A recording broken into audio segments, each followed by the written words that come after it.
কারোর প্রতি ভালোবাসা না থাকলে কিন্তু তাকে ঘৃণা করা যায় না। ঘৃণা করতে করতে একদিন ঠিক ভালোবেসে যাবে, আর আমি সেই অপেক্ষারই প্রহর গুনব। আফসোস, মৃত্যুকে আপন করে নেব, তবু আপনার অপেক্ষার অবসান ঘটবে না। সেটা তো সময় বলে দিবে। যদি তোমার কথা সত্য হয়, তাহলে ওপারেও না হয় অপেক্ষা করব তোমার থেকে একটা সুযোগ পাওয়ার আশায়। যাই হোক, 5 মিনিট অলরেডি হয়ে গেছে। মম উপরে এসে যদি আমাদের দুজনকে এক রুমে দেখে, বিষয়টা তোমার জন্য কেমন হবে জানি না, তবে আমার জন্য বেশ সুবিধাই হবে। শাড়িটা না পরো, এখান থেকে একটা 3 পিস তো পরে নাও। রাফির কথার মানে বুঝতে খুব বেশি একটা বেগ পেতে হয়নি টুসির।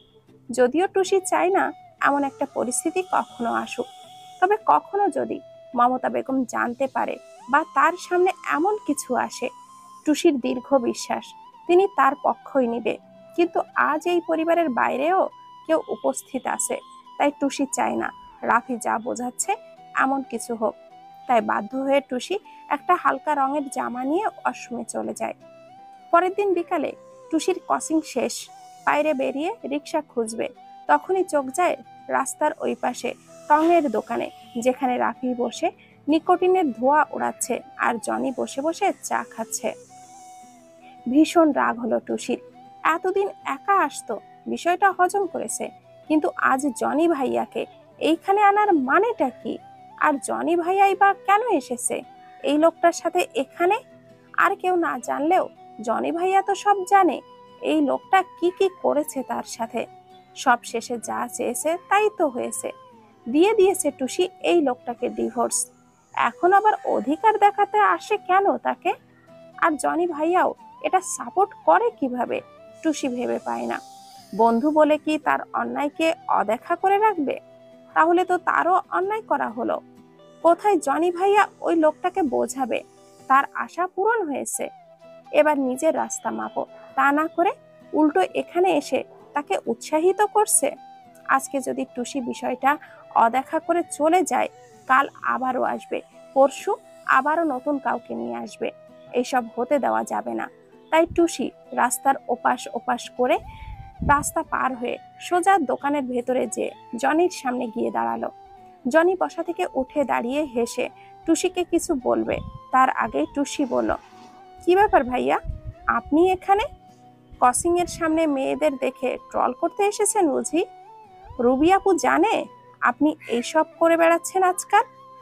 জনি যেন রোবট হয়ে গেল।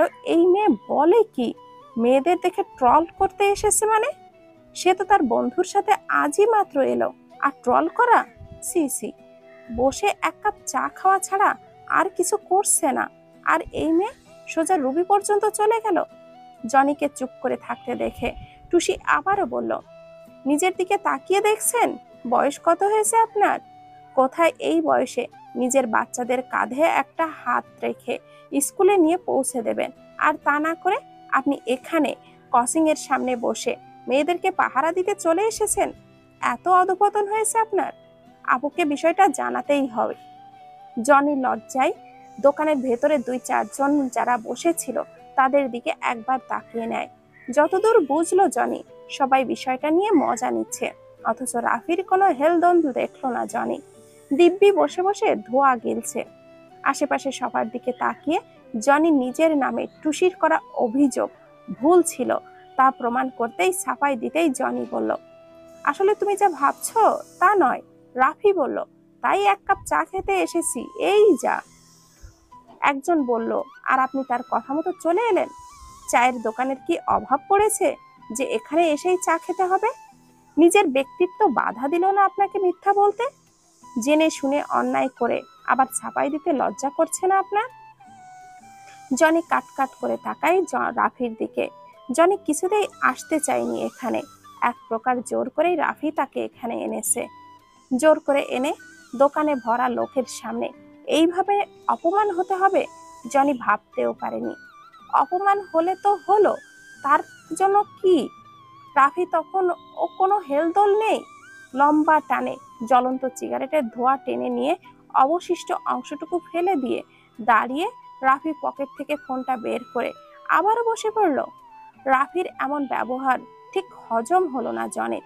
হাত উঁচু করে কিছু বলতে যাবে, তখনই টুসি বলে উঠল, ডিসগাস্টিং। কথাটা বলেই টুসি সেখান থেকে চলে আসে। টুসি চলে যেতেই জনি এক প্রকার তেড়ে এসে রাফির হাত থেকে ফোনটা নিয়ে নেয় আর বলে, শালা, যেচে অপমান হতে এসেছি আমি এখানে, হ্যাঁ? বেশ চিল্লিয়ে বলল জনি কথাটা। দোকানে ভরা লোকের সামনে দেখছিল ও কিভাবে কথা শোনালো আমাকে। আমি নাকি এখানে মেয়েদেরকে? সিসি নাউজুবিল্লাহ। আজ তোর জন্য মান সম্মান সব ধুলোয় মিশে গেল আমার। আর তুই চুপ করে থাকলি একদম। এত হাইপার হচ্ছিস কেন বলতো? বাচ্চা মেয়ে, অত বুঝে শুনে কথা বলে নাকি? তাছাড়া বন্ধুর জন্য এতটুকু অপমান হজমির মতো হজমি করে পারছিস? কেমন বন্ধু রে তুই আমার? বাদ দে, চল বাসায় গিয়ে কথা বলবো ওর সাথে, যেন তোর সাথে দ্বিতীয়বার এইভাবে আর কথা না বলে। শালা, তোর মতো বন্ধু আমার কোনো দরকার নেই, বুঝলি? একদম শালা বলবি না বলে দিলাম। বোন দিয়েছি, তার মানে এই না তুই শালা বললেই আমি তোকে দুলাভাই বলবো। টুসি, রুবি, রুনা, সুজন অনেকদিন পর একসাথে হয়েছে আজ। বিকালে রুবি এসেছে জনির সাথে, সুজন সন্ধ্যার পর এসেছে। রাতে এখানেই থাকবে, মমতা বেগমের কড়া আদেশ। রাতের খাবার শেষ করে এসে সবাই সিদ্ধান্ত নেয় টুসির ঘরে বসে তারা চারজন মিলে লুডো খেলবে। রাফির একটা একদমই পছন্দ হলো না। মায়ের জন্য সুজনকে কিছু বলতেও পারছে না রাফি, কিন্তু ভেতরে ভেতরে পুড়ে ছারখার হয়ে যাচ্ছে। জনি বিষয়টা লক্ষ্য করলেও কিছু বলতেও পারছে না। টুসির রুমের দরজাটা খোলা, আর পাশেই রাফির রুমের দরজা খোলা, তাই টুসির ঘরের সম্পূর্ণ আওয়াজ রাফির রুম থেকে স্পষ্টই শোনা যাচ্ছে। চারটা মানুষের হাসাহাসির শব্দ হলেও রাফির কানে মাত্র দুইটি মানুষের কণ্ঠস্বর ভেসে আসছে, এক টুসির আর দ্বিতীয় হচ্ছে সুজনের। রেগে গিয়ে রাফি মাথার চুল দুই হাত ধরে খামছে ধরে বসে থেকে বেসে বেডের ওপরে। তবুও রাগটাকে কিছুতেই থামাতে পারছে না। বেলকুনিতে যে দুটো সিগারেট খেয়ে নেয় রাফি। রাগটা কিছুটা কমলেও মস্তিষ্ক অন্য কিছু কাজ করছে রাফির। 5টা বছর আগে এমন একটি রাতে সেও দুই বোনের সাথে বসে খেলেছিল, আর টুসি তাদেরকে খেলতে দেখে কষ্টে ভস্ম হয়ে যাচ্ছিল একেবারে। আলতোভাবে চোখটা বন্ধ করে নেয় রাফি, কিন্তু সুজনের কণ্ঠ কানে আসছে। কথাটা মনে পড়তেই রাফির কপালে দুটো রগ যেন একেবারে ছিঁড়ে পড়ছিল রাগে। জনি রাফির এমন ব্যবহারে বিরক্ত হচ্ছে। সে বসে আছে রাফির পাশে, অথচ রাফি নিজের চিন্তাধারা নিয়েই ব্যস্ত। একটা মানুষ কতটা ছাইপাশ খেতে পারে রাফিকে না দেখলে হয়তো জানতেই পারত না সে। রাত 10:30 বেজে গেছে। জনি এসে রুবিকে এক প্রকার জোর করে খেলা থেকে ওঠায় রোহানের কথা বলে। রুনার ফোনে তার উদ্বিগ কল আসায় রুনা উঠে চলে আসে নিজের রুমে। টুসির সাথে সুজন মিনিট 10 গল্প করে উঠে চলে আসতে নেই, তখনই দরজার কাছ থেকে রাফি সুজনকে ডাক দেয়। সুজন রাফির রুমে আসতেই রাফি দরজাটা লক করে বলল, নিজের লিমিট ক্রস করিস না। আমি আমার লিমিটেই আছি ভাই। রাফির কথার মানে বুঝতে পেরেই সুজন বলল, বরং তুমি আমার মনে হয় অনধিকার চর্চা করছো। যাই হোক না কেন, কেন রেখেছো আমাকে এখানে, আগে সেটাই বলো। অনধিকার? ভুল বললি।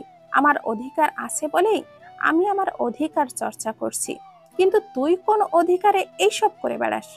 অধিকার আছে বলেই আমিও ওর খেয়াল রাখি ভাই। তাছাড়া ভুলে যেও না, তোমার ইচ্ছা পূরণ করতেই টুসি তোমাকে ডিভোর্স দিয়ে দিয়েছে। যাকে এতটা ঘৃণা করো, এত সুন্দর একটা সুযোগ পেয়ে নিজের নামের পাশে তার নামটা জুড়ে রাখবে না নিশ্চয়ই এতদিনে? তাই হয়তো তুমিও কাগজে সই করে দিয়েছো এতদিন। ডিভোর্স যখন হয়ে গেছে সেখানে তোমার কোনো অধিকারই নেই, তাহলে বারবার ওকে এইভাবে কেন হার্ট করছো? ওকে হার্ট করছি আমি? ওকে, দেন ফাইন, হার্ট করছি আমি ওকে, তাই না? আচানকই সুজনের কলারটা চেপে ধরে বলল, তাতে তোর কি? হ্যাঁ বল, তাতে তোর কি? ধমকে বলে উঠল সুজনকে রাফি। অনেক কিছু ভাই। নিজের কলারটার থেকে রাফির হাতটা সরিয়ে রেখে চোখে চোখ রেখে সুজন এবার বলল, টুসি আমার অনেক কিছু ভাই। তুমি যখন বাচ্চা মেয়েটাকে অবজ্ঞা করে চলে গিয়েছিলে অন্য দেশে পাড়ি জমাতে, আমি তখন ওর শুভাকাঙ্ক্ষী হয়ে ওর পাশে দাঁড়িয়েছিলাম। যাকে পড়াতে গিয়ে তুমি পড়া না পারায় কথায় কথায় শাস্তির নামে কষ্ট দিতে, শাস্তির বদলে ভালোবেসে তাকে আমি পড়িয়েছিলাম। আজ তো মন খারাপের সময় পাশে দাঁড়িয়ে ওর মুখে হাসির কারণ আমি হতাম। স্কুলে ভর্তি করার পর ফুপু বিশ্বাস করে আমাকে ওর দায়িত্ব দিয়েছিল যেন ওকে আমি পৌঁছে দেই এবং সময় মতো বাসায় আনতে পারি, কারণ স্কুলের খুব কাছেই আমরা থাকতাম।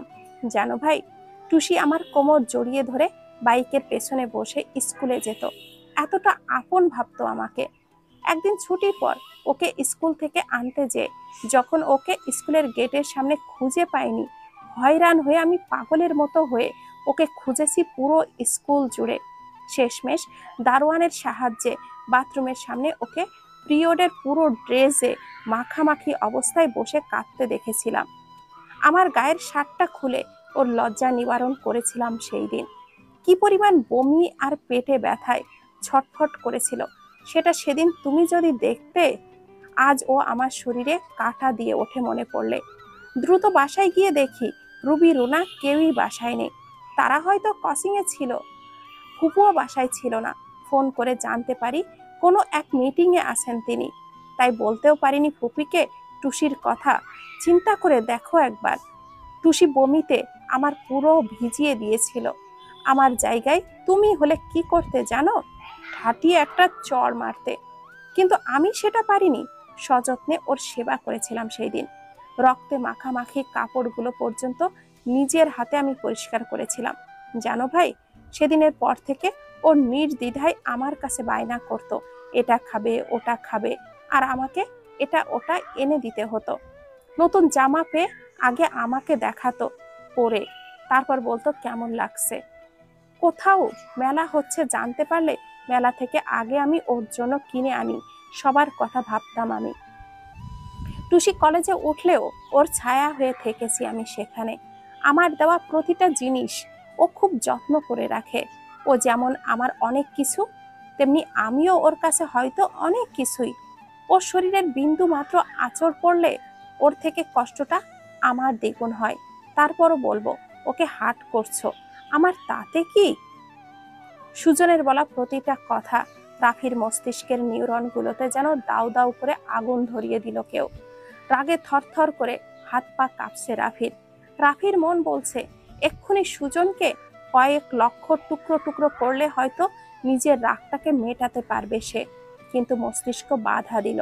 মুখ থেকে কেবল একটা কথাই বলল, লিভ মি অ্যালোন। পরের দিন রাতে টুসি শোবার প্রস্তুতি নিচ্ছে। আজ আর তেমন রুম থেকে টুসি বের হয়নি। না সকালে ক্রসিং করতে গিয়েছে, না বিকালে ক্রসিং এ গিয়েছে।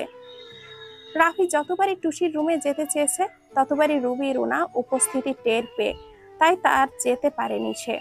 রাতের খাবার শেষ করে যে যার রুমে শুয়ে পড়েছে এক প্রকার। রুবি ঘুম কাতুরে। আজ সকাল সকাল সে ঘুমিয়ে গেছে। রুহানকে টুসি আর রুনা দুজনে মিলে খাবার খাইয়ে রুবির পাশে শুয়ে দিয়ে এসেছে। জনি রাফির রুমেই ছিল। রুনা এসে জনিকে জানায় রুহানকে শুয়ে দিয়ে এসেছে, তাড়াতাড়ি সেও যেন শুয়ে পড়ে। রুনা কথাটি বলে নিচে মায়ের সাথে শুতে চলে আসে। জনিও অপেক্ষা করে না, সেও ঘুমাতে চলে যায়। যাওয়ার আগে রাফির ওপরে বেশ তেজ দেখিয়ে আসে, কারণ রাফি আজও জনিকে ফুসলে ফাসলে টুসির ক্রসিং এর সামনে নিয়ে গেছে। এতে এক প্রকার ঝড় বয়ে গিয়েছিল রাফির ওপর। তবুও বিষয়টাকে পাত্তা না দিয়ে জনির বন্ধুত্বর দোহাই দিয়ে নিয়ে গিয়েছিল রাফি।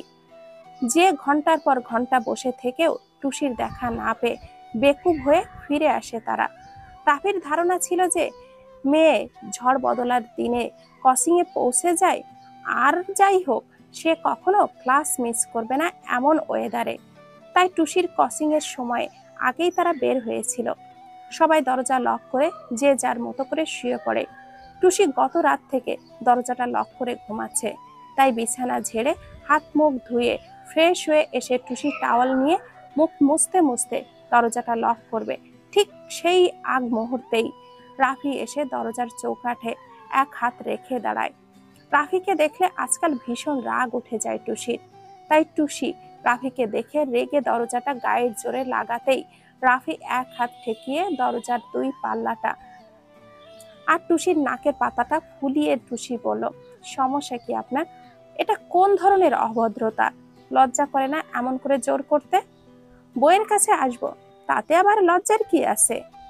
আর এটাকে অভদ্রতা বলে না, বলে ভালোবাসা, হৃদয়ের টান। আর সমস্যা আমার নয়, সমস্যাটা তোমার। সহজ কথা সহজভাবে বুঝতে চাইছো না কেন তুমি? বয়স বাড়লে নাকি মানুষের বুদ্ধি বাড়ে, কিন্তু আপনার হয়তো জ্ঞান বুদ্ধি দিন দিন লোপ পাচ্ছে। আমারও সহজ কথা আপনি সহজভাবে নিচ্ছেন না। আপনি যেগুলো করছেন এই বয়সে এইগুলো মানায় না, তাই বুঝি? দরজা ঠেলে ভেতরে টুসির দিকে একটু একটু করে আস্তে আস্তে বলল রাফি। ঠিক তাই। একটু একটু করে পিছিয়ে যেতে যেতেই কাট কাট করে জবাব দিল টুসি। স্মিত হেসে রাফি বলল, আজ কোচিংয়ে যাওনি কেন? সেটা আমার ইচ্ছা, আপনাকে তার কৈফিয়ত দিতে যাব কেন? সন্ধ্যা পর্যন্ত আমি আর জনি অপেক্ষা করেছিলাম। খারাপ লাগে না এটা ভেবে আমাকে অপেক্ষা করাতে? তুমি জানো অপেক্ষার প্রহর কতটা কষ্টের হয়? জানি ভীষণ রেগে আছো আমার উপরে। একে তো কালকে ওইভাবে ওকে অপমান করলে, আবার আজ ওকে জোর করে নিয়ে গেলাম, তাও তুমি আসলে না। আফসোস, যার জন্য অপমানিত হলো সে অপমান বোধটুকুও করলো না, তাই আজ আবারও জোর করে তাকে নিয়ে গেছে। এই বয়সে 20 বছরের যুবকদের মতন বিহেভ করতে লজ্জা করে না আপনার?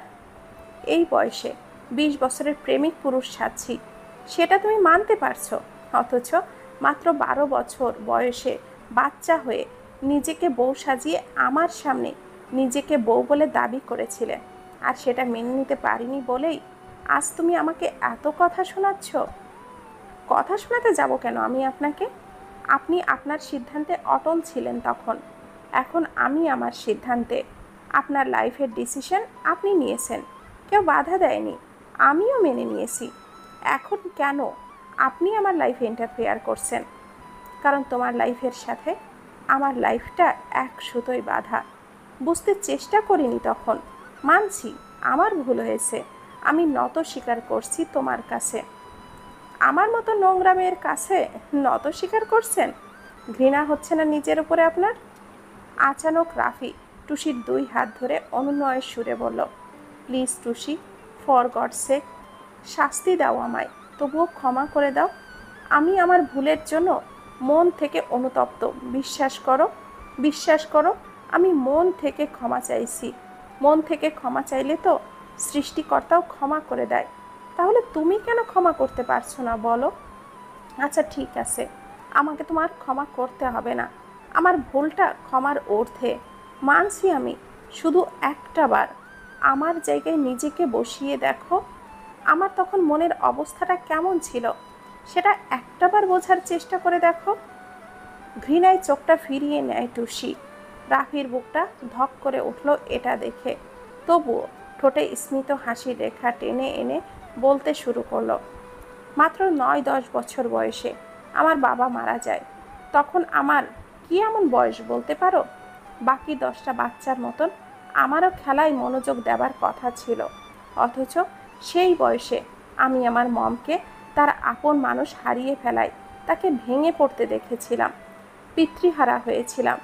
মানুষ মারা যায়, এটা খুব স্বাভাবিক ছিল আমার কাছে, কিন্তু কেউ মারা যাবার পর তার অনুপস্থিতিতে তাকে কতটা মিস করে কেউ তখন, কিন্তু সেটা ওইভাবে বুঝতে পারতাম না। বাদ দাও এটা। তুমি জানো আমি আমার বাবার থেকে আমার মমকে অনেক অনেক বেশি ভালোবাসতাম। আমার মমের চোখের পানি আমি একদমই সহ্য করতে পারতাম না, একদম সেই ছোটবেলা থেকেই। সেদিন আমার মমের চোখের পানি আমার শৈশব কালটাকে ইতি টেনে দিল, যেন এক মুহূর্তেই বড় হয়ে গেলাম আমি। যেখানে আমি বাবা হারানোর শোকে আমার মমের বুকে পড়ে পড়ে কাঁদবো, সেখানে কাঁদতে কাঁদতে আমার মম আমার এই ছোট্ট বুকে মাথা থাবড়িয়েছিল বারবার। আমার কষ্টে নয়, আমার মমের কষ্ট দেখে আমার হাউমাউ করে কাঁদতে ইচ্ছে হচ্ছিল, কিন্তু আমি কাঁদতে পারিনি। পলক ফেলেই যেখানে চোখের পানি টুপ করে পড়বে, সেখানে আমার নিজের মধ্যে সেই চোখের অশ্রুবিন্দু আমি চুষে নিয়েছিলাম। ওই বয়সে কতটা কঠিন মুহূর্ত আসলে একটা 9-10 বছরের বাচ্চা কান্না আটকাতে পারে, বুঝতে পারছো তুমি এটা? আমার মমের চোখের পানি মুছে দিয়ে আমার সেই ছোট্ট বুকে আমার মমের মাথাটা চেপে ধরে রেখেছিলাম।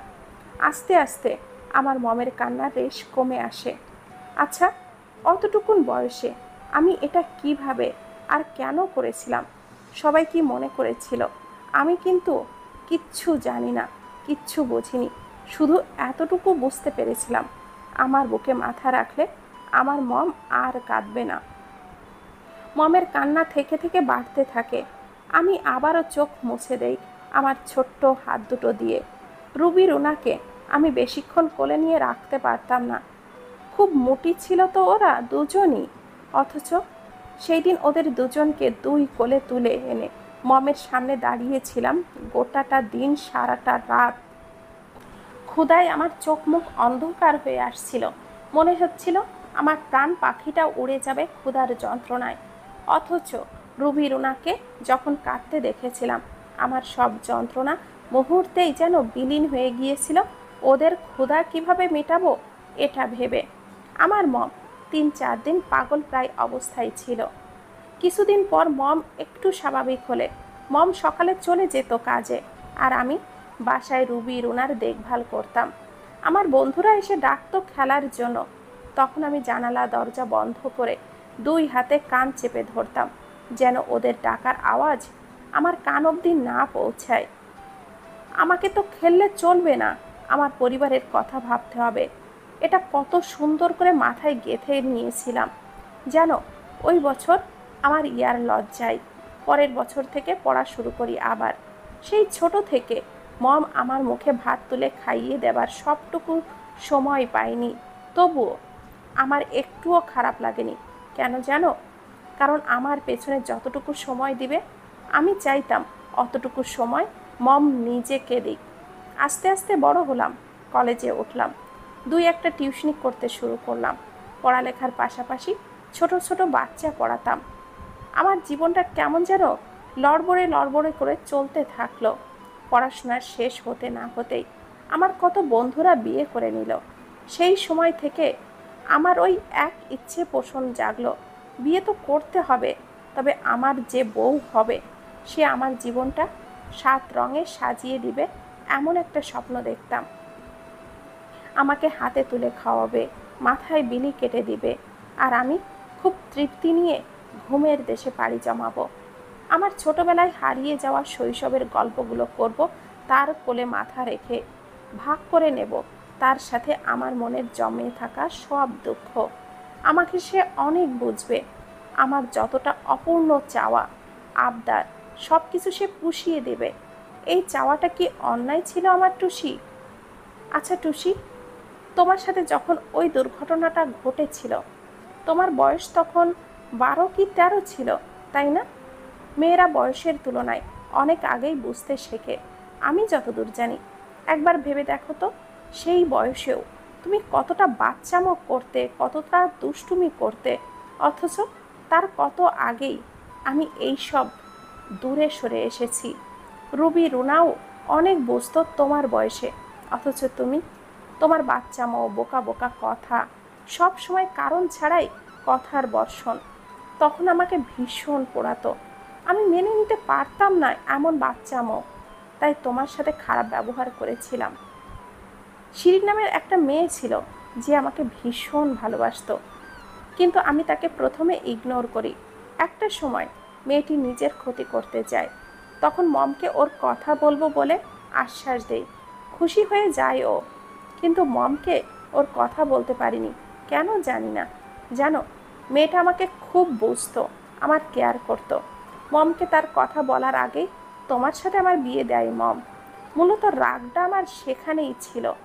কেন এমন একটা মেয়েকে রেখে মম তোমার মতো একটা বাচ্চা মেয়েকে আমার সাথে বিয়ে দিল? এই জেদ ধরে তোমার সাথে খারাপ ব্যবহার হয়ে যেত। ধর্ষণ বলে তোমাকে কষ্ট দেওয়া আমার থেকে দূরে রাখার বাহানা ছিল মাত্র। এতক্ষণ রাফির কথাগুলো খুব মনোযোগ সহকারে শুনলেও যখন টুসি শিরিনের কথা শুনল রাফির মুখে, তখন টুসির শরীরে কেউ যেন আগুন ধরিয়ে দিল মনে হয়। তাই টুসি রেগে গিয়ে বলল, আপনার জীবন কাহিনী শোনার বিন্দুমাত্র ইচ্ছে আমার নেই। হুটহাট করে রাত বেরাতে এইসব গল্প করতে আসবেন না আমার রুমে। তাহলে আমি বাধ্য হব এই রুম ছেড়ে দিতে।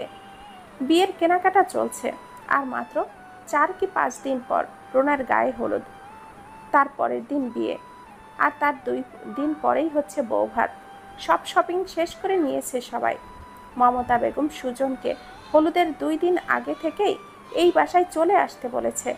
সুজন না করলেও কেউ শুনছে না, তবে সবার ব্যতিক্রম রাফির সিদ্ধান্ত। তবে কিছুই বলেনি তাতে রাফি।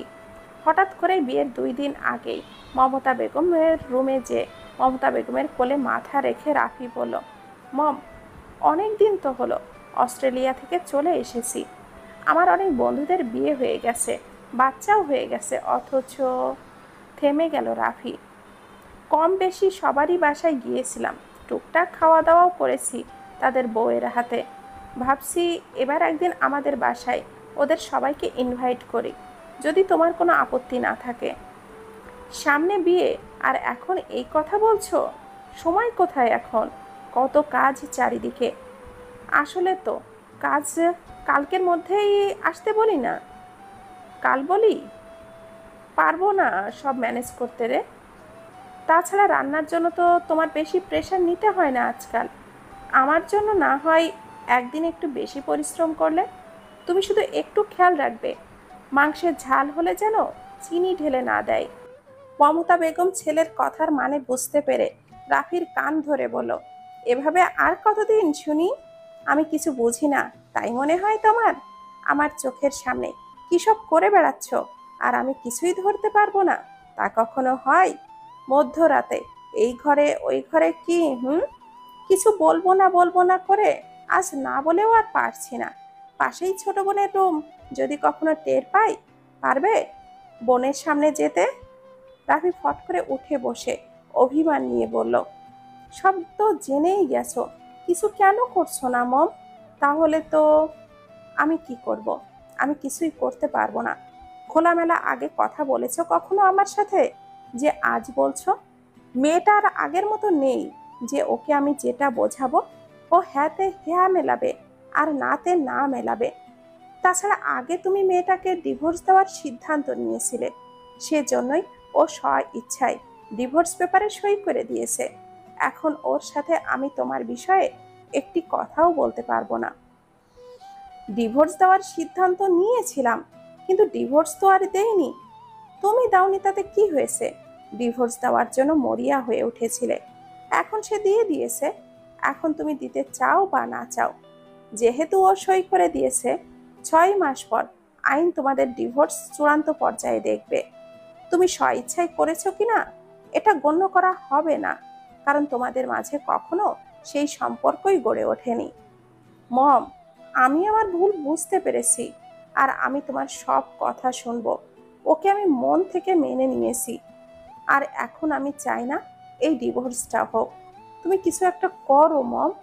আমার কি করার আছে বলো? মনে আছে তুমি তোমার বিয়ের দিন রাতে কি বলেছিলে? আমাকে কথা দিয়েছিলে সময় হলে তুমি নিজেই ওকে তোমার রুমে নিয়ে যাবে। তোমার সেই সময় কি আজও হয়েছে? আমার মনে হয় না। তাই তো এখনো এই রুম ওই রুম করে বেড়াও। বিয়ের দিন রাতে রাফির তার মমকে বলা কথাটা মনে পড়তেই ভীষণ মন খারাপ হলো রাগের বশে। রাফি সেই দিন কি বিশ্রী ব্যবহারটাই না করেছিল টুসির সাথে। মনে মনে বলল, সে সময় হয়েছে মম, এবার থেকে যা হবে একটি রুমেই হবে, তাও আবার আমার বন্ধ রুমে। একবার ওনার বিয়েটা শেষ হতে দাও। বিয়ের আগে আমি কোনো ঝামেলাই করতে চাই না। কথাটা মনে মনে বললেও মমতা বেগমকে বলল, বিয়ের কাজটা শেষ হোক, মাত্র কয়েকটা দিন যেতে দাও মম, তারপর না হয়। আচ্ছা মম, আমি কাল দুপুরে ওদেরকে আসার কথা বলছি, তুমি সব ব্যবস্থা করে রেখো। আর হ্যাঁ মম, ছোট বাচ্চারাও আছে ওদের সাথে, আর তাদের জন্যও একটু খাবারের ব্যবস্থা করে রেখো। ঠিক আছে। রাফি মমতা বেগমের কপালে একটা আলতো চুমু খেয়ে উঠে চলে যেতেই দরজার দিকে পা বাড়ায়। মমতা বেগম হঠাৎ ছেলের এমন ব্যবহারে চোখ দুটো যেন ছলছল করে আসে।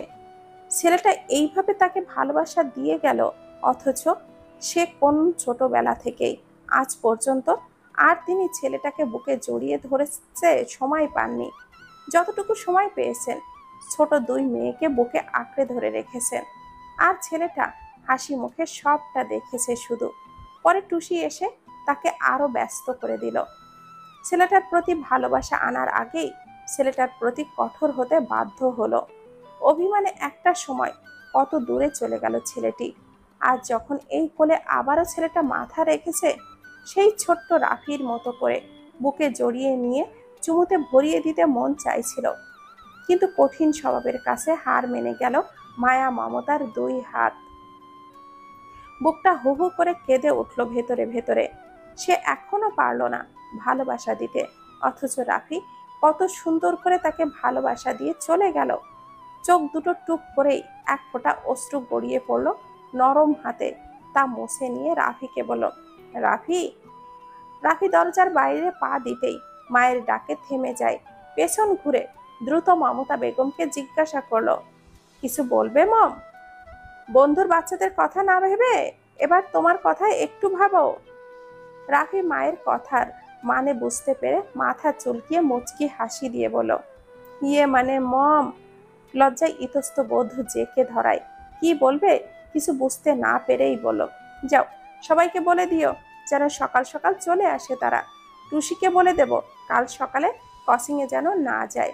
বন্ধুরা তো আর আমার হাতে রান্না খেতে আসবে না এখানে, কাজেই যার হাতে রান্না খেতে আসবে সেই রাঁধুনিকে বলে দিব যেন মাংসে ঝাল হলে চিনি না দিতে।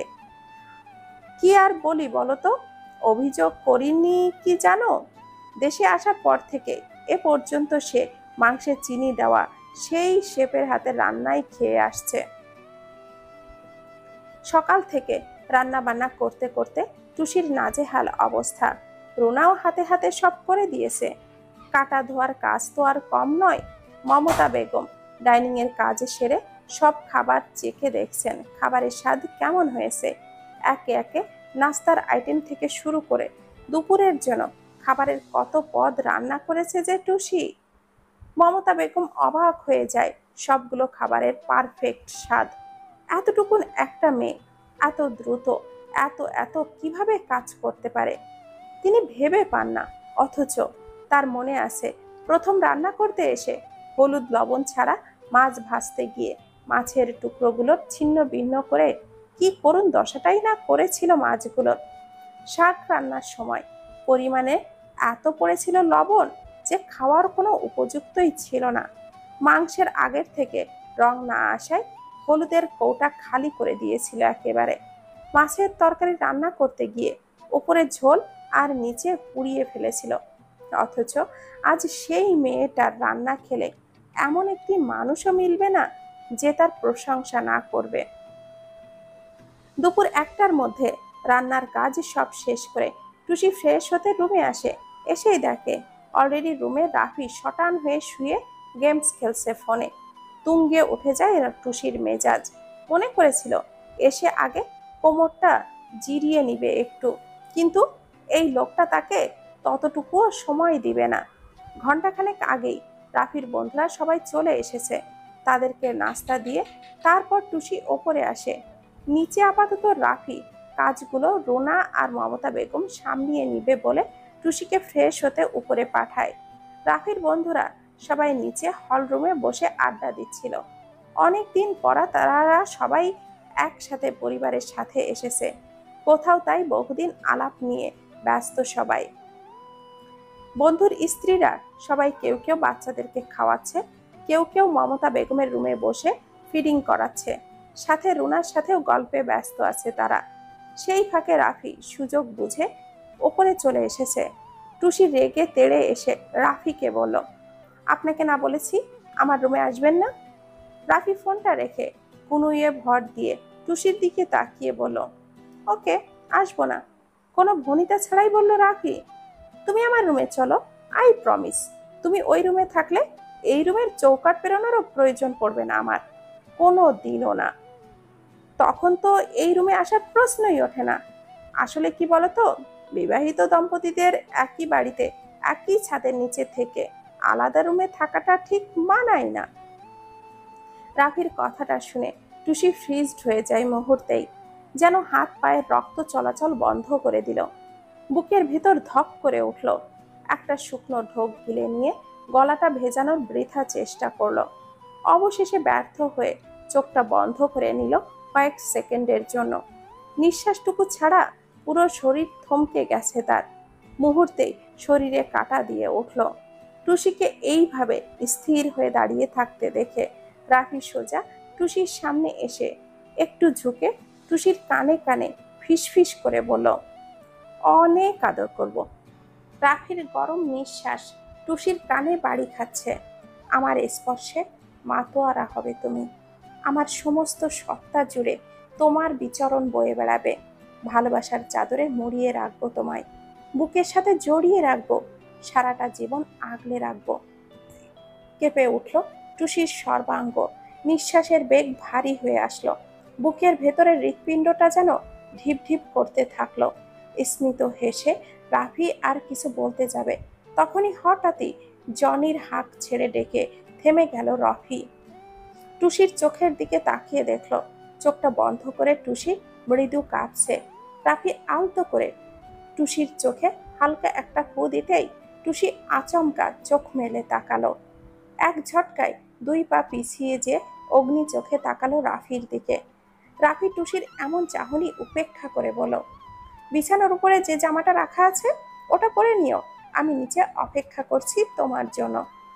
ডাইনিংয়ে সবাই একসাথে খেতে বসেছে। রুনা উপরে গেছে। টুসি ডাইনিংয়ে খাবার সার্ভ করছে। সবার সাথে রাফিও খেতে বসেছে। মমতা বেগম কিচেনে খাবার বেড়ে দেওয়ার দায়িত্ব পালন করছে। খাবার খেতে বসেও হাসি ঠাট্টায় আনন্দে উপভোগ করছে সবাই। এর মধ্য থেকে রাফির বন্ধু রিপনের স্ত্রী বলে উঠল, রিপনের কাছে কাল রাত থেকে আপনারা টুসির কথা অনেক শুনেছি, আজ দেখেও নিলাম, কিন্তু রিপনের কথার সাথে কোনো মিল খুঁজে পাচ্ছি না। রিপন যতটা বাচ্চা বলল ততটাও বাচ্চা তো মনে হচ্ছে না। কি বলল রিপন শুনি? রাফি বলে উঠল, আরে আমি নিজেই তো অবাক। 5 বছর আগে সে আর এখনকার সে, মানে আকাশ পাতাল পার্থক্য, বুঝলে? রিপন কথাটা বলে উঠল, তবে যাই বলেন পিচ্চি হলেও বউটা কিন্তু দারুণ মিষ্টি দেখতে রাফি ভাইয়া, একদম যাকে বলে রসমালাই। পাশ থেকে আর এক বন্ধুর স্ত্রী বলে উঠল, ঠিক বলেছ, মাশাআল্লাহ দেখতে তো দারুণ, দুজনকে দারুণ মানাবে। ভাইয়া তো বিদেশ থেকে আরো ইয়াং হয়ে গেছে। আগের ছবি আর বাস্তবে দেখে এটাই বলবে সবাই। এখন তো যে কেউ দেখলে বলবে পারফেক্ট জুটি, যাকে বলে মেড ফর ইচ আদার। সায়নের স্ত্রী কথাটা বলে উঠল, রান্নাটা কি আপনি করেছেন? রাফির বন্ধু শুভ বলল, সব কটা আইটেম জাস্ট অসাধারণ হয়েছে ভাবি। জি হ্যাঁ ভাইয়া, আরেকটু নিন না। কথাটা বলে টুসি আর একটু খাবার দিতে চায়। না না, আর নয়, থাক, অনেক খেয়েছি আজ। ওকে, আর দিও না। এমনিতেও ছোটখাটো হাতি, আর বেশি খাওয়ালে দেখা যাবে ফটাস করে কুমড়ো পটাশের মতো করে ফেটে যাচ্ছে। হাসির রোল পড়লো সবার মাঝে। এদের মধ্যে এক বন্ধুর স্ত্রী বলে উঠল, সব ঠিক আছে রাফি ভাইয়া, আপনার বন্ধুরা তো সবাই কয়েক ধাপ এগিয়ে।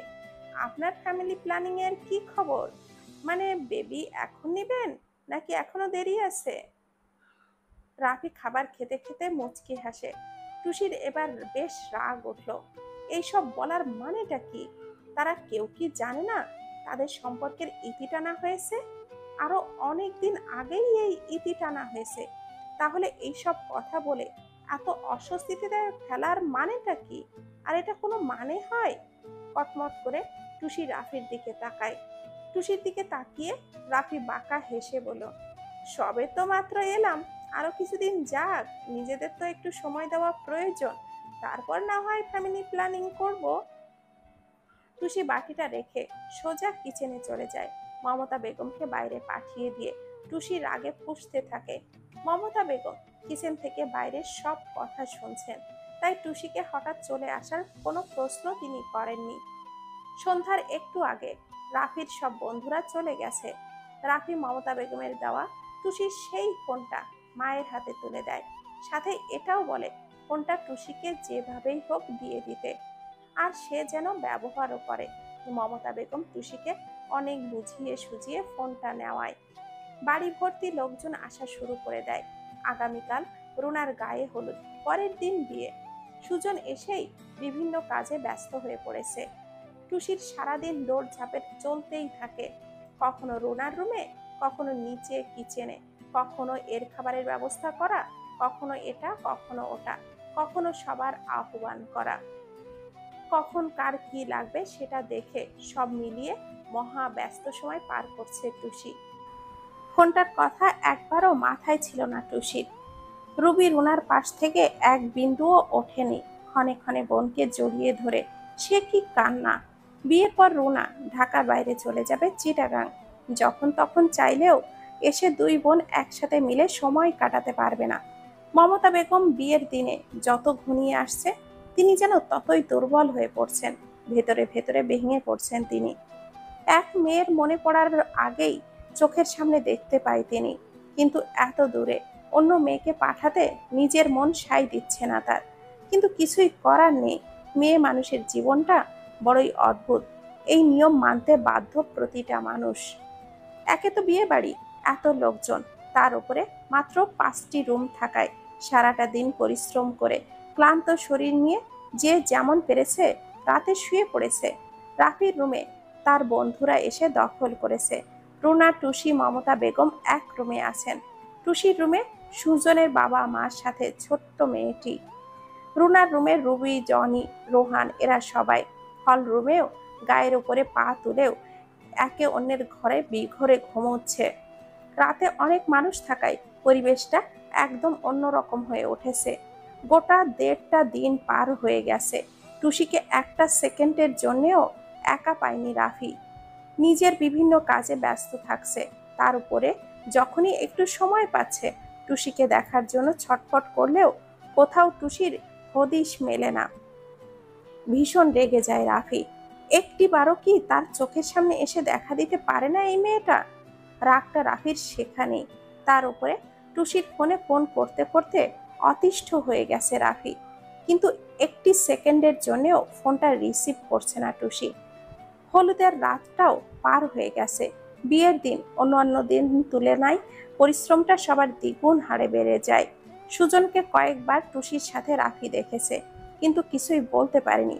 ছোট বাচ্চার মাধ্যমে টুসিকে ছাদে দেখেছে রাফি, সেখানেও টুসি যায়নি।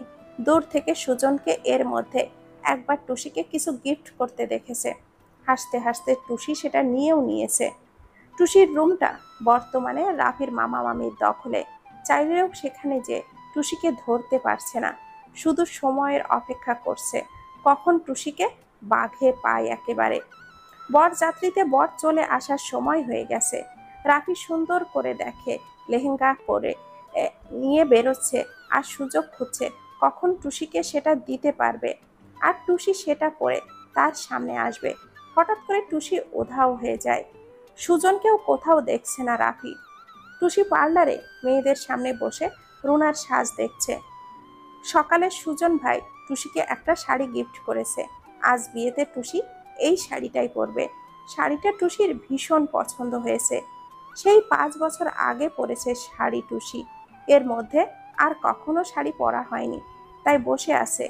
সব কাজ, সাজ এবং সবার সবকিছু কমপ্লিট হয়ে গেলে শেষ শাড়ি পরবে এদের মতো করে। সুজনকে পাঠানো হয়েছে সবচেয়ে বড় নামি দামি মিষ্টান্নের দোকানে। এত দূরে মেয়েদের সাথে যাবে মিষ্টি, যেন যেন তেন মিষ্টি আর দেওয়া না হয়। আর মমতা বেগম কখনো মেয়েদের শ্বশুরবাড়ি থেকে কোনো অভিযোগ করার সুযোগ রাখেননি, এবারও রাখবেন না। বরযাত্রী চলে এসেছে। সুজন জ্যামে আটকে পড়েছে। ঢাকা শহরের জ্যামে আটকে পড়া মানে সবচেয়ে বিরক্তিকর অবস্থা। বরযাত্রীর ভেতরে প্রবেশ করার সময় টুসি বেরিয়ে একবার বরকে দেখে নেয়, ফোন বের করে ছবি তোলার জন্য। ফোনের স্ক্রিনে দেখে 75+ মিসড কল। নাম্বারটা সুন্দর করে সেভ করা, আমার বর। টুসি যেটা আজ 2 দিন ব্যস্ততার মাঝেও খেয়াল করেনি, দেখেনি। টুসি বুঝতে পারে ফোনটা যেহেতু আজ কিছুদিন যাবৎ রাফির কাছে ছিল, তাহলে এই নাম্বারটা সেই সেভ করে রেখেছে। আবারও ফোনটা ভাইব্রেট করে ওঠে। আমার বর কলিং। টুসি বিরক্ত নিয়ে নাম্বারটা ব্লক লিস্টে রেখে দেয়। তারপর ঘ্যাস ঘ্যাস করতে করতে কতগুলো ছবি তুলে নেয় বরের। ওপর থেকে সব মানুষ নিচে বর দেখতে নেমেছে। রুবি রুনা পার্লারের মেয়েদের কাছে বসে সাজছে। এই ফাঁকে টুসি ওপরে নিজের রুমে এসে দরজাটা লাগিয়ে সুজনের দেওয়াটা শাড়ি পরতে চেষ্টা করে। অনেকক্ষণ চেষ্টা করেও যখন সুন্দর করে শাড়িটা পরতে পারে না, তখন কোনো মতে শাড়িটা পেঁচিয়ে ফোন হাতে নিয়ে দরজা খুলে বের হয় রুনার রুমে যাওয়ার উদ্দেশ্যে। হঠাৎ করে পেছন থেকে টুসির ডান হাতটায় এক টানে নিজের সাথে মিশিয়ে রাফি নিজের রুমে এসে দরজাটা লক করে দেয়। কিছু বুঝে ওঠার আগেই যখন নিজেকে রাফি রুমে আবিষ্কার করে টুসি, তখন বুঝতে আর বাকি থাকে না রাফি এইভাবে তাকে নিয়ে এসেছে এই রুমে। পেছন ঘুরে টুসি কিছু বলতে যাবে, তার আগেই রাফি টুসির মুখটা চেপে ধরে বলে, পাখা গজিয়েছে তোমার, তাই না? 2টা দিন, আজ পুরো 2টা দিন তুমি আমাকে নাকে দড়ি দিয়ে ঘুরিয়ে নিয়ে বেড়াচ্ছ। সমস্যা কি তোমার? হ্যাঁ, আমি যতটা শান্ত থাকতে চাইছি তুমি ততটাই আমাকে অশান্ত করে তুলছ। আমাকে কিন্তু মৃদু চিৎকার করে বলে উঠল রাফি। ছাড়ুন, লাগছে আমার। রাফির হাত থেকে যতই নিজেকে ছাড়াতে চেষ্টা করছে, রাফি ততই মুখটা চেপে ধরে বলছে, ও লাগছে তাই না? কোথায় লাগছে? মুখে? গোবরা সাপের মতো করে ফুঁসতে ফুঁসতে বলল রাফি। তোমার তো শুধু মুখে লাগছে, আর তোমার এমন ব্যবহারে আমার তো কলিজায় গিয়ে লাগছে।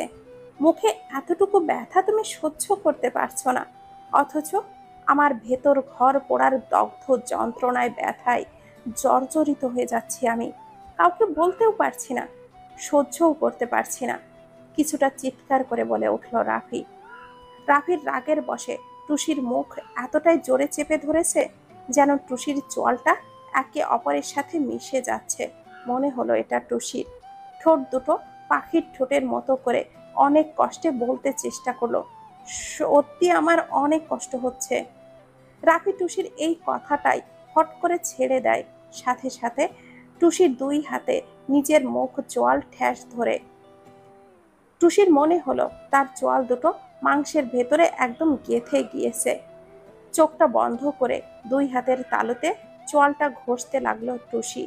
টুসির হাতের ফোনটা দেখে রাফি কল করার কথা মনে পড়ে গেল, তাই টুসির হাত থেকে ফোনটা আবারও কেড়ে নিয়ে বলল, ফোনটা তো হাতেই রয়েছে দেখছি, তাহলে আমার ফোনটা রিসিভ করছিলে না কেন? আর নাম্বার বিজি আসছে কেন বারবার? কার সাথে কথা বলছিলে? প্রচন্ড রেগে গেল এবার রাফি। যার সাথে কথা বলি তাতে আপনার কি? আমার ইচ্ছে হয়নি, তাই আমি আপনার ফোন রিসিভ করিনি, প্রচন্ড তেজি গলায় বলে উঠল টুসি। অন্য কেউ ফোন করলে ঘন্টার পর ঘন্টা কথা বলতে ইচ্ছে করে, আর আমার ফোন দেখলেই গায়ে জ্বলন ধরে বুঝি? যদি বলি হ্যাঁ, আপনার ফোন দেখলে আহ। রাফি সজোরে একটা আছাড় মারে টুসির পায়ের কাছে ফোনটা। কয়েক টুকরো হয়ে এদিকে ওদিকে ছড়িয়ে পড়ে ফোনের ভাঙা অংশগুলো। দাঁতে দাঁত চেপে অগ্নি চোখে রাফির দিকে তাকাই।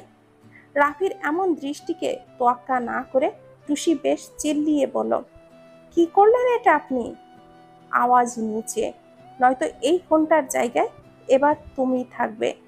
টুসি রাগে ফুঁসছে, মুখ থেকে কিছুই বলতে পারছে না। রাফি কিছুক্ষণ থেমে আবার বলল, আমি চাইছি না তোমার উপরে জোর করতে বা পুরুষত্ব দেখাতে। কাপুরুষ নই আমি, তাই আমাকে বাধ্য করো না এমন কিছু করতে। আবারও এক অজানা ভয়ে টুসির সর্বশরীরে কাঁটা দিয়ে উঠল। দ্রুত ভারী নিঃশ্বাস ফেলে মাথাটা নিচু করে নিল টুসি। টুসিকে মাথা নিচু করতে দেখে রাফি টুসির পা থেকে আপাদমস্তক দেখে নেয় এবার। সুন্দর মসৃণ পা দুটো প্রথম দিনের মতো আজও মন কেড়ে নিল রাফির। কোনো রকম কোমর থেকে পেঁচিয়ে বুক ঢেকে রাখা পাতলা গোল্ডেন পাড়ের হাতের কাজ করা গাঢ় কফি কালারের শাড়ির ফাঁক দিয়ে উন্মুক্ত পেটের অনেক অংশই দৃশ্যমান হলো টুসির। দেখেই বোঝা যাচ্ছে শাড়িটা একদমই নতুন। সেদিন টুসির আলমারির পাল্লা খোলার পর রাফি পুরো আলমারির নিচ থেকে ওপর পর্যন্ত দেখেছিল, কিন্তু কোথাও এই শাড়িটির অস্তিত্ব একটা বারের জন্যও চোখে পড়েনি রাফির। হঠাৎ মনে পড়ল সকালে সুজন টুসিকে কিছু গিফট করেছে। বাই এনি চান্স এই শাড়িটা দেয়নি তো আবার? নাকের পাতাটা এবার ফুলিয়ে বলল Rafi. If I am not wrong, এই শাড়িটা সুজন তোমাকে দিয়েছে, অ্যাম আই রাইট? টুসির মনে এবার ভয় বাসা বাঁধল। সেই দিন সুজন ভাইয়ের দেওয়া পছন্দের পার্সটা ম্যান হলে ফেলে দিয়েছিল। সুজন ভাইয়ের সাথে বেশি কথা বলাই কতগুলো ছেলেদের নাম নিয়ে তার নামে কত কথা বানিয়ে বলেছিল। সুজন ভাই আর তার নামে ভাই বোনের সম্পর্কে আঙ্গুল তুলেছিল। আর যদি জানতে পারে এই শাড়িটা সুজন ভাইই দিয়েছে, না জানে কি তুলকালাম বাঁধিয়ে দেয়। টুসি যতদূর সম্ভব শাড়িটা দুই হাতের মুঠোয় খামছে ধরল। ভীত চোখে রাফির দিকে তাকিয়ে আবারও মাথাটা নিচু করে নিল টুসি। টুসির এমন চাহনিতে রাফির যা বোঝার বোঝা হয়ে গেছে। রাফি পেছন ঘুরে এসে বালিশের নিচ থেকে দেশলাইটটা নেয়। টুসি দ্রুত রুম থেকে বের হবার জন্য দরজার লকে হাত দিতেই রাফি এসে টুসির কাঁধ থেকে শাড়ির আঁচলটা ধরে টেনে এনে নিচ থেকে আগুন ধরিয়ে দেয়। পাতলা শাড়ি হওয়ায় ফুরফুর করে আগুন ধরে উপরে উঠতে থাকে। ভয়ে দিশেহারা হয়ে টুসি বুকের থেকে সরিয়ে পুরো শাড়িটা খুলে ফেলে দেয়। রাফির আগে ফুঁসছে তখনও। টুসি নিজের শরীর থেকে শাড়িটা ফেলে দেওয়ায় রাফির রাগ কিছুটা ঠান্ডা হয়ে আসে। রাফির দিকে তাকিয়ে টুসি বুকে হাত দিয়ে লজ্জাটা ঢেকে কেঁদে দেয়। রাফি টুসির কান্না দেখে আরো ক্ষেপে যেয়ে বলল, সুন্দর করে ভালোবেসে বুঝিয়েছিলাম, তাই হয়তো বুঝতে পারোনি। এইবার লাস্ট বারের মতো বলছি, মাথায় ঢুকিয়ে নাও। আমি ততটাই শান্ত থাকবো যতটা স্বাভাবিক তুমি আমাকে রাখতে পারবে। আমি ততটাই অশান্ত হব যতটা অস্বাভাবিক আচরণ তুমি করবে। টুসি কান্না থামিয়ে মাথা নিচু করে আর চোখে রাফির দিকে একবার তাকিয়ে চোখ নিচে নামিয়ে নেয়। এইভাবে রাফির সামনে দাঁড়িয়ে থাকতে খুব অস্বস্তি বোধ করছে টুসি, কিন্তু বাইরে বেরিয়ে যেতেও পারছে না। এই অবস্থায় হাউমাউ করে কান্না আসছে টুসির, কিন্তু কাঁদতেও পারছে না তাই পেছন ঘুরে দাঁড়িয়ে থাকে টুসি। রাফি এটা দেখে নিজের আনা লেহেঙ্গাটা বের করে টুসির দিকে এগিয়ে দিয়ে বলল, এটা নাও, আর ওয়াশরুম থেকে চেঞ্জ করে আসো, আমি অপেক্ষা করছি এখানে। ছাদে বরযাত্রীদের জন্য বসা আর খাবারের আয়োজন করা হয়েছে। কিছুক্ষণ আগে রুনা আর তানভীরের 3 কবুল বলে বিয়ে সম্পন্ন করা হয়েছে। গুরুজন আর বরযাত্রীদের অলরেডি খাওয়া প্রায় শেষের দিকে। বাকি ইয়াংদের খাবার দেওয়ার প্রস্তুতি চলছে। মেরুন এসে ধরেই টুসির সাথে ননস্টপ বকবক করেই চলেছে, কিন্তু টুসির মুখে একটি কথাও নেই, না আছে বিয়ে উপলক্ষে কোনো সাজ। মোটা গাঢ় কাজল, পরনে লেহেঙ্গা ছাড়া কান হাত গলা সব শূন্য। সুজন বরযাত্রীদের সাথে কথায় ব্যস্ত সবার সাথে এবার সেও খেতে বসবে। ছাদের এক কোণে চিলে কোঠার পাশেই টুসি দাঁড়িয়ে আছে, সাথে মেরুন। চিলে কোঠার অন্য পাশ থেকে পেডেলের ভেতরে যাওয়ার রাস্তা করা হয়েছে। রাফি বরের পাশে বসে অনেকক্ষণ আলাপ করে। আশেপাশে চোখ ঘুরিয়ে কোথাও টুসিকে দেখতে না পেয়ে রাফি তানভীরের কাছ থেকে উঠে আসে। বন্ধুদের সাথে এবারও সে খেতে বসবে। সারা বাড়িতে কোথাও টুসি সহ সুজনকে না পেয়ে রাফি ভীষণ রেগে যায়। ফিরে আবারও ছাদে উঠে আসে। ওপর থেকে নিচে তাকিয়ে দেখে গেটের বাইরে সুজন দুজন এর সাথে হেসে হেসে কথা বলছে। সুজনকে দেখে রাফি একটু স্বস্তি পায়। টুসি সুজনের সাথে নেই এটা ভেবে। পরেক্ষণেই টুসির জন্য ভীষণ চিন্তা হয় রাফির। সিঁড়ি বেয়ে নিচে নামবে, তখনই বেশ কাছ থেকে আওয়াজ আসে একটি মেয়ের। সন্দেহবশত সেই দিকে তাকাতেই টুসিকে চোখে পড়ে।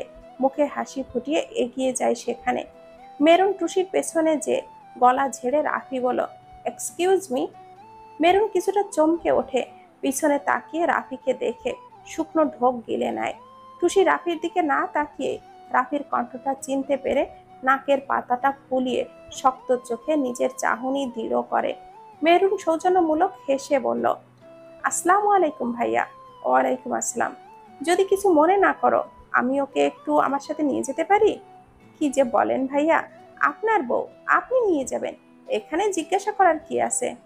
এই যা, ভাইয়ার সাথে যা, তোকে ডাকছে।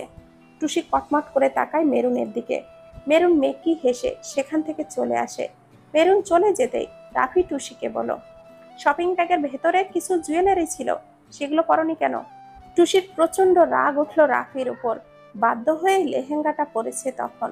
তার মানে এই নয় যে তার কথা মতো সেজে গুজে পুতুল সেজে বসে থাকবে সে। রাগের বশে একটা জলজ্যান্ত মানুষের শরীরের কাপড় কিভাবে আগুন দিয়ে পুড়িয়ে দেওয়ার মতো সাংঘাতিক কাজ করতে পারে, এই লোকটাকে না দেখলে টুসি কোনো দিনও বিশ্বাসই করতে পারতো না। টুসির চিন্তা ভাবনার মাঝে রাফি টুসির হাত ধরে টেনে নিচে নিয়ে আসে। অনেকে বিষয়টা অন্যরকম ভাবে ধরে নিল। রুমে টুসিকে এনে জুয়েলারি দিয়ে বলল, পরে নাও এগুলো, সাথে সুন্দর করে সাজবে। সিলভারের কাজ করা হালকা মিষ্টি কালারের লেহেঙ্গা পরে সেজে গুজে একটা টেবিলে বসে আছে টুসি, মেরুন আর রুবি, সাথে আরো একটা মেয়ে। রাফিদের টেবিলটা টুসিদের টেবিলের থেকে একটু দূরে। সুজন তাদের একদমই পেছনে বসেছে।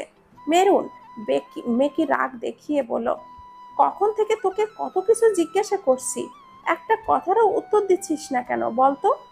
টুসি মেরুনের দিক থেকে চোখটা ঘুরিয়ে আবারও খাবার নাড়তে ব্যস্ত হয়ে পড়ে। রুবি রোহানের জন্য খাবার নিয়ে উঠে নিচে চলে যায়। এটা দেখে মেরুন বলল, এই কথা ছিল না আমরা দুইজন একই রকমের শাড়ি পরবো, একই রকম ভাবে সেজে গুজে ঘুরে বেড়াবো?